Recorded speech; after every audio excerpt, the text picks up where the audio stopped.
Hello everyone, welcome. So you want a new graphics card? Well, I hear that there are going to be some new graphics cards coming out pretty soon.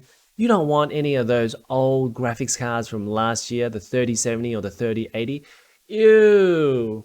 You want the latest, newest, best, shiniest graphics card from this year, right? The Nvidia Super Series, the 3070 Super and the 3080 Super.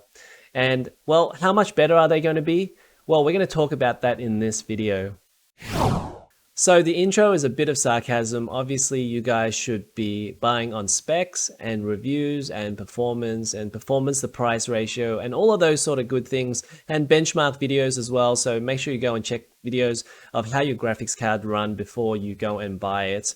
But I think my point there in the intro really was that Nvidia, as well as other companies, they like to try to refresh their products every once in a while just to get it in the public perception again.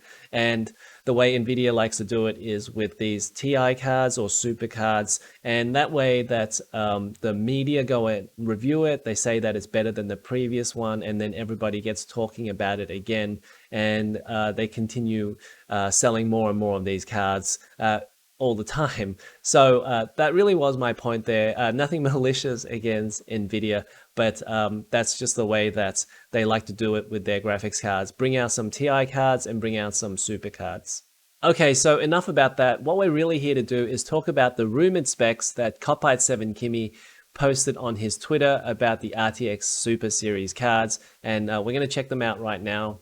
Okay, so this is the tweet from Copite7Kimmy. He posted some possible specs of the Super Series cards. I'm not going to read it out because I've copied all of this information onto my table, which is on the next page, so I'll read it out then. He does say that although I doubt the specs of some of them and the name of 90S, and we'll get into why in just a second, but essentially there's not much of a difference between the 90S and the old 90, so maybe they won't even bother changing the name. Now, this is the table. I've copied all of that information from Copite7Kimmy's tweet over across to here, and I put the super cards under the original cards. So I've got the original 3080 and also the 3080 Ti, for example, and then I've got the 3080 Super under it, and I've done that with all the cards. But let's start with the 3090. And with the 3090, this had 10,496 CUDA cores, and the 3090 Super has 10,752 CUDA cores. So this is going to be the full GA102 chip. This is going to have a shader performance difference of about 2.5%. So I think, yeah, you're not really going to see much difference there. Even at like 100 FPS, you're really only get 1 or 2 FPS difference. And so I think this is why when Copite7Kimmy says he doubts the 90 Super name, I think maybe they will just keep the name the same as 3090 and they'll just give you the full GA102. Okay, so let's talk about the 3080.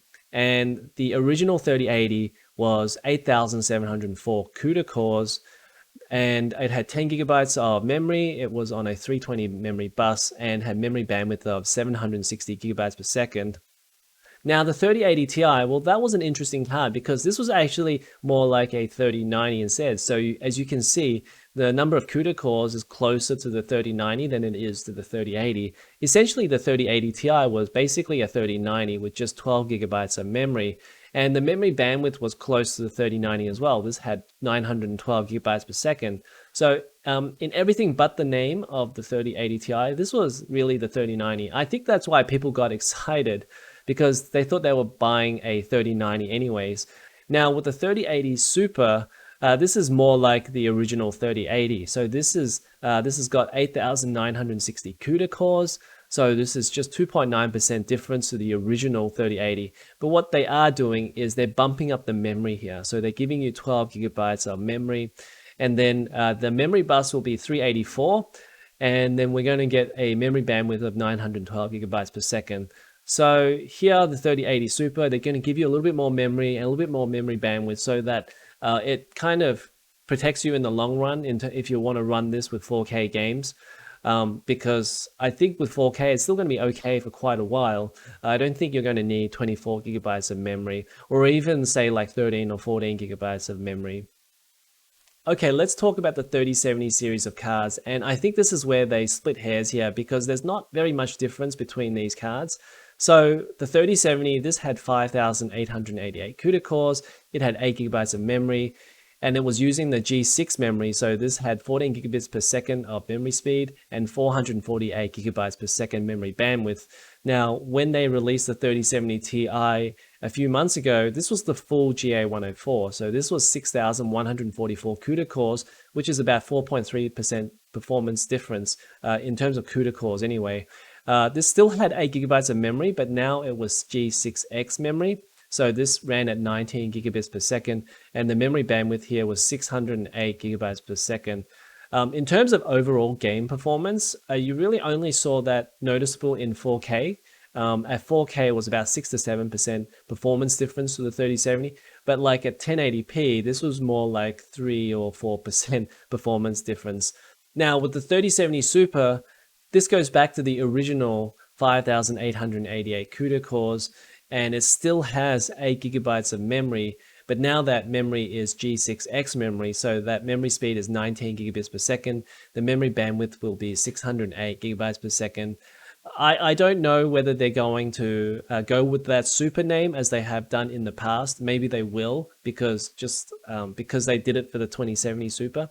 But the 2070 Super was actually a much better card, which was like 10% better than the 3070.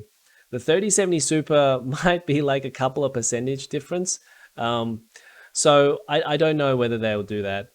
Okay, let's talk about the 3060 series of cards. The 3060 is the only GA106 chip here.